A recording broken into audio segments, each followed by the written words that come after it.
Pilipinas, una sa ating mga balita.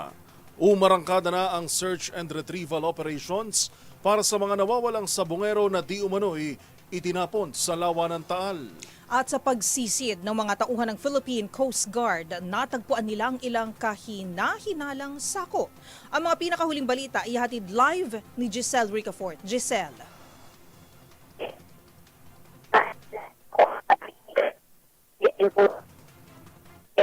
Dito sa lawa ng Taal para sa paghanap sa mga labi ng missing sabongero. Daang sa testya ni Don Patidongan o ni alias Totoy dito awa itinapon yung mga bangkay ng sabong. Hindi pa nare-retrieve ang naispatang mga sako na hindi pa nila kinukumpirma kung ilan. Sa pagkuha para technical site assessment naman kahapon, una nang na-recover yung nakasakong mga sunog na buto sa gilid ng lawa ng Taal. Sa salang tingat po, na rin malaman po. Maraming salamat, Giselle. Babalikan ka namin. Medyo nagkakaroon lang tayo ng problema sa ating signal. Babalik po tayo.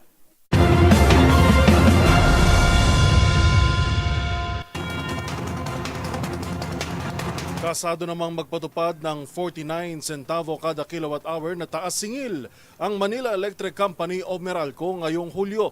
Paliwanag ng Meralco, ilan sa mga nakaapekto rito ang paggalaw sa generation charges maging ang palitan ng piso na pumapabor sa dolyar. Ang mga detalye tinutukan ni Edniel Parosa. Magtataas ng singil ang Manila Electric Company ngayong buwan ng Hulyo. Anunsyo na Meralco, magpapatupad ang kumpanya ng 49 sentimos sa dagdag singil sa kada kilowatt hour.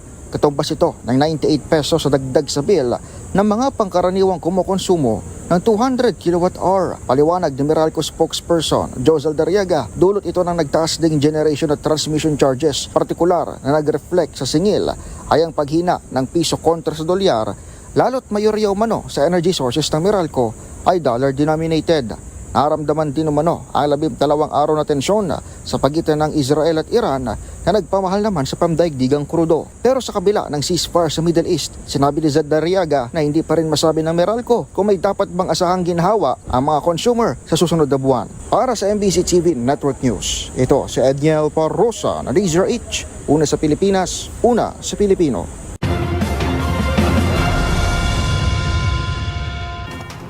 Balikan natin ang report ni Giselle Ricafort ukol nga sa pag-aarangkada ng search and retrieval operations para sa mga nawawalang sabongero. Giselle, go ahead. Miss Kay, may nakitang ilang sako ang mga technical diver ng Philippine Coast Guard sa kanilang pagsisid dito sa lawa ng Taal para sa paghahanap sa mga labi ng missing sabongeros. Matatandaang sa testimonya ni Don Patidongan o alias Totoy, dito umano sa lawa itinapo ng mga bangkay ng sabongeros. Ayon sa Philippine Coast Guard, hindi pa nare-retrieve ang mga naispata ng mga sako na hindi pa nila kinukumpirma kung ilan. Sa pagkuha mamaya, sinabi ng PCG na kailangan daw ng presensya ng soko para kumpirmahin kung ano ang laman. Sa technical site assessment kahapon, una nang na-recover ang nakasakong mga sunog na buto sa gilid ng lawa ng Taal. Sasalang pa yan sa DNA testing at forensic examination para na rin malaman kung sa tao nga ba o kung may kaugnayan sa missing sabongeros. 2:00 mamaya nga po inaasahan naman na mabibigay ng pahayag itong si Commodore Jeronimo Tobilla, ang commander ng Coast Guard District Southern Tagalog. Eksakto 7:45 kanina na magsimula yung search at retrieval operation at umahon yung mga PCG diver kaninang 9:20 AM. Hinati sila sa 3 team na binubuo ng 7 hanggang 8 diver na sumisid sa 3 magkakaibang search area dito sa lawa ng Taal. Ito si Giselle Ricafort para sa DZRH na sa Pilipinas, una sa Pilipino. Maraming salamat, Giselle Ricafort.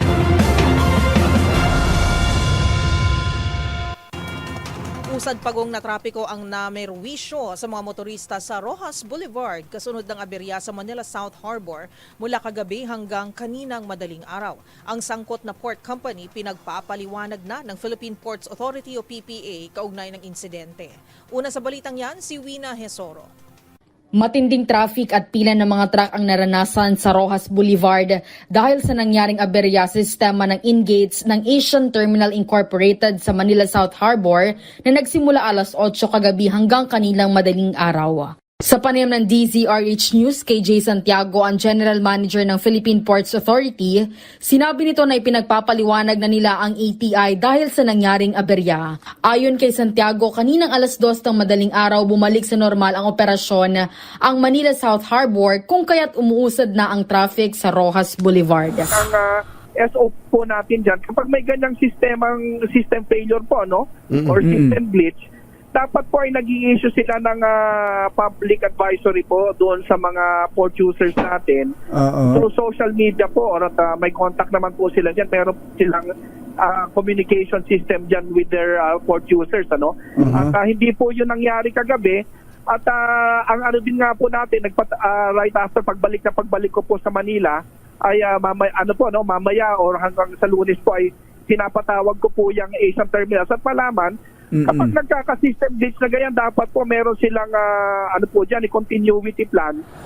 Ayon kay Santiago, kinakailangan magkaroon ng maayos sistema ang terminal operator upang kung sakali mang magkaroon ng aberya ay maiiwasan ang pagkaantala ng mga babiyahe at dapat lamang magkaroon ng backup plan na manual kung sakali mang magkaproblema sa kanilang system online. Kinakailangan umanong mag-double time ngayon ng ATI at dapat ma-resolve ang problema para maproseso lahat ng mga nakaschedule na babiyahe ngayong araw at para maiwasan pang maapektuhan ang mga nakaschedule sa mga susunod na araw. Sa datos ng PPA, umaabot sa 5,000 na trucks araw-araw ang dumadaan sa South Harbor. Basta ang sabi ko po sa kanila, kailangan mag-double time po ngayon.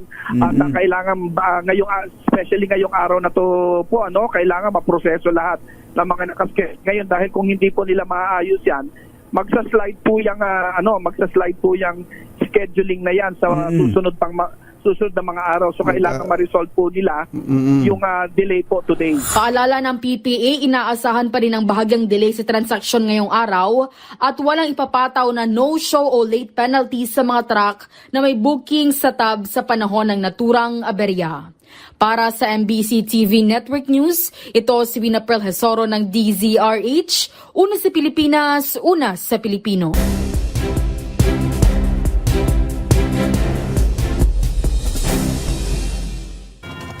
Nakatanggap ng regalo mula sa presidente ng United Arab Emirates ang isang nurse na overseas Filipino worker. Kapalit nito ay mensahe mula mismo sa Pangulo na nagpapasalamat sa kanyang serbisyo noong panahon ng pandemya. Ang Pinoy nurse hindi naman naiwasang magbalik tanaw sa naging karanasan noong kasagsagan ng COVID-19. Ang kanyang kwento ay hahatid ni Rose Babiera. Oh wow, this is actually from President Mohammed bin Zayed Al Nahyan. May pa-letter sila. Ayan. It says here, to all of our frontline heroes, it is a great privilege to extend my sincere and heartfelt thanks to you for the vital role that you played in response to the COVID-19 pandemic. So this is because of the COVID-19 pandemic.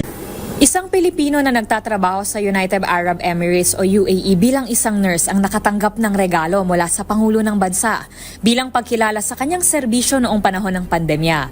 Sa isang video na in-upload ni Tito Michael, pangalan niya sa TikTok, casual na nagtatrabaho ang nurse nang saglit siyang inabala ng isang empleyado mula sa Human Resource o HR at inabutan ng isang box. Kita sa mukha ng nurse na wala itong ideya kung ano ang laman ng munting regalo. Ngunit bago buksan ang box, binasa muna niya ang mensahe na kalakip nito kung saan niya napagtanto na ito pa ay galing sa Pangulo ng UAE bilang pasasalamat sa mga nasa linya ng mediko na walang pagdadalawang isip na tumupad sa kanilang sinumpaang trabaho na magligtas at rumesponde sa mga naapektuhan ng COVID-19. Hindi naman napigilan na magbalik tanaw ni Tito Michael sa bahagi ng buhay niya na anya ay hindi niya alam kung paano niya na-survive. Kwento ni Michael, noong panahon ng pandemya, siya ay isang ward nurse, isang role na talagang kailangan sa mga ospital noong panahong iyon. Ngunit hindi lamang ginawa ni Michael ang kanyang trabaho bilang ward nurse. Siya ay nanguna rin bilang isang team leader sa Intensive Care Unit o ICU ng ospital na pinagtatrabahuhan.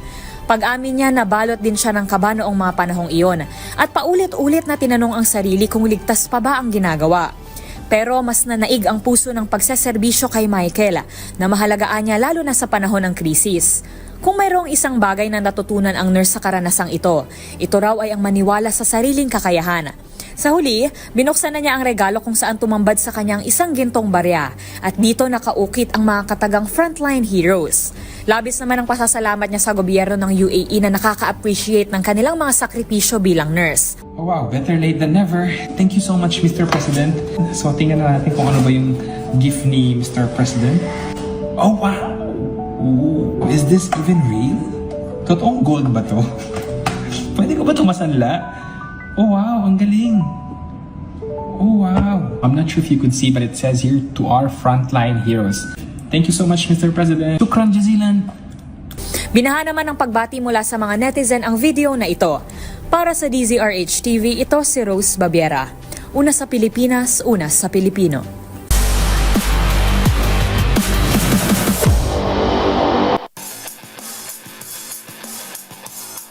Sa mundo ng basketball, matapos ang kanyang ilang taong pamamayagpag sa PBA, pinag-iisipan na ni Barangay Ginebra Star LA Tenorio ang pagre-retiro matapos ang pagkatalo ng kupunan sa Game 7 ng semifinals kontra San Miguel Beermen. Ang pahayag ng atleta sa report ni Matchpoint, Mili Borja. Pinag-iisipan ni Barangay Ginebra Star LA Tenorio ang pagre-retiro matapos ang pagkatalo ng koponan sa Game 7 kontra San Miguel Beermen sa PBA Philippine Cup Semifinals.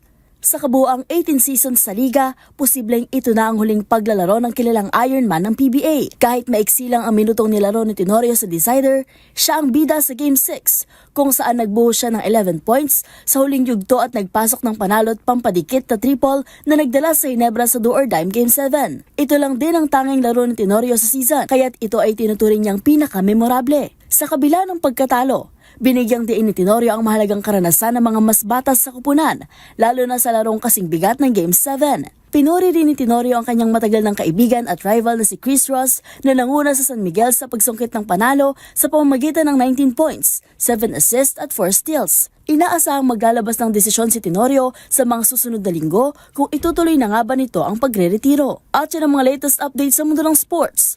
Para sa MBC TV Network News, ito si Mili Borja ng DZRH TV, una sa Pilipinas, una sa Pilipino.